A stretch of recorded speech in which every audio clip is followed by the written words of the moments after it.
to this item that came out from Jeff Howe of The Athletic yesterday, that the Patriots talked to the Falcons about a trade up to number 4, so the Patriots presumably, now that part of it is supposition. The first part's reporting news.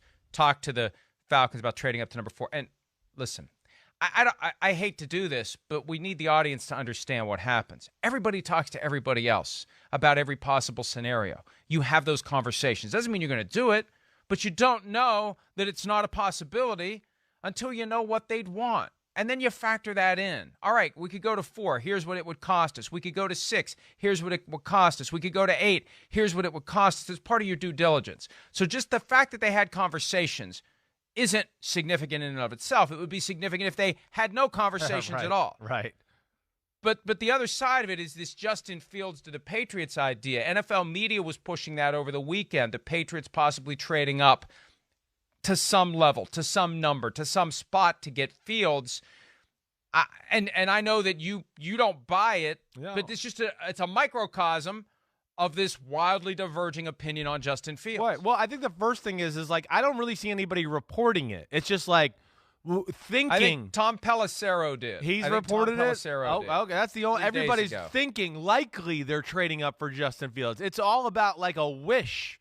We're wishing it because we think he should go there. So New England should be interested in him too, and they're not. They're not going to take Justin Fields at 4. If they are, I'll get on here for a segment and do it with no shirt on tomorrow. All right? I'm just saying right now. I will wear my no shirt or my white, tank top underneath here tomorrow for a segment. All right? I don't know what's more white. Your skin. It's going to be close. It's going to be close. It's going to blind the audience. Will we even be able to tell that you're wearing the tank top? Probably not. It might look just like a suntan thing, right? Like I got burned or something. It might be. It's going to look like a reverse farmer tan. That's what exactly. It's going to look like. Let's make sure we outline the parameters, though. Okay. What you're saying is if the Patriots trade up to get Justin Fields, right? Yes. What if he falls to them and they take him? I want to go. I'll do that bet too. Justin Fields is not going to the New England Patriots. There's not a team in football that I know better, and I'm not saying that I have inside information here. I just don't believe that for 1 second that he's their type of quarterback. So that's where I push against that a little bit. And here, Mike, here's the other thing, too. So I got to give Pete credit, though, before you pivot. Yeah. He says, no shirt, no spleen, no service. Okay, I like that. We can put that on the bottom of the screen tomorrow when I do that. But here's the other thing that I think gets lost in translation. Like you brought it up. There's conversations with all these teams leading up to the draft. They all talk to each other. First off, when was that call made? That's the first thing I'd like to know.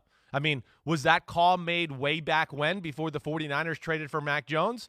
Most people think in league circles that the Patriots were calling teams in the top 5 to make a trade up because they were hot on Mac Jones. The common thought is that the 49ers were scared of them and the Carolina Panthers about them taking a Mac Jones or one of these quarterbacks, and that's why Shanahan and the 49ers moved up. So that's the first thing I would just say. When was the call made? That matters, right? But the rest of it seems to me like propaganda from either the Falcons going like, hey, if the Patriots like a Justin Fields, hey, the rest of you teams should too, right? Trade up here to number 4. We'd like to trade down.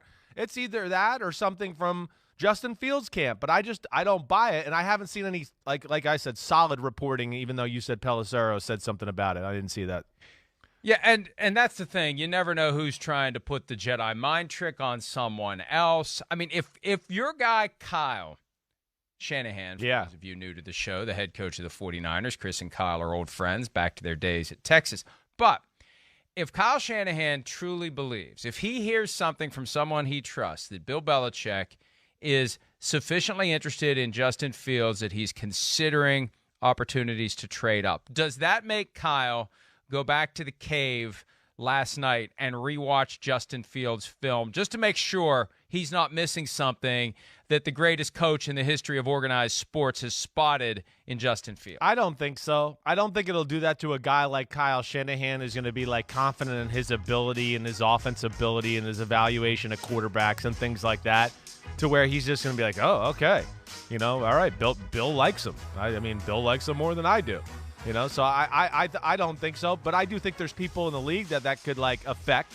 I'm not sure if it would affect them the night before or 2 nights before the draft, but if they had got wind of that as this was going on, yeah, I think it would like make people go, well, let me look again here just to make sure.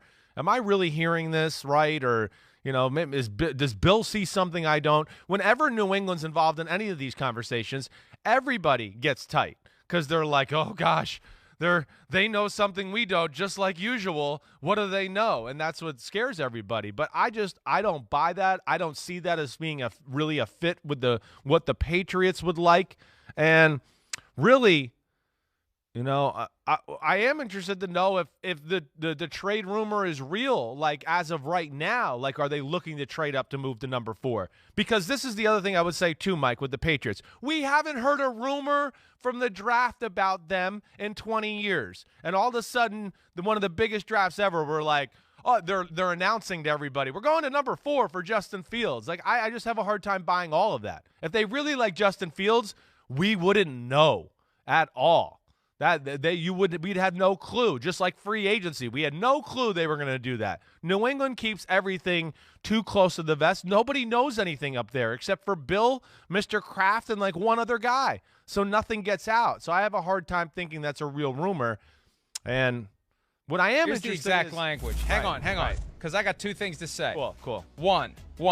Here's the exact language of the tweet from Tom Pelissero from Monday. Several teams have been making calls about getting into the top 10 of next week's NFL draft. Here's an aside. Yes, that happens. Duh. Okay? Yeah. Including the Patriots, who could have their eyes on Ohio State quarterback Justin Fields if he begins they to fly. could. Because I like him. Yeah. Or someone is pushing it. It's part of the horse trading that goes on, exactly. folks. There's a lot of horse trading that goes on. Help me out with my guy, and I'll make sure I give you the heads up on something. That happens all the time. I don't like it, but that makes the world go round in this business. That's how you get your 5-minute heads up so you can report something before it's announced. Hi, I'm Mike Tirico, and thanks for watching. Make sure to hit subscribe for the latest news and highlights from NBC Sports.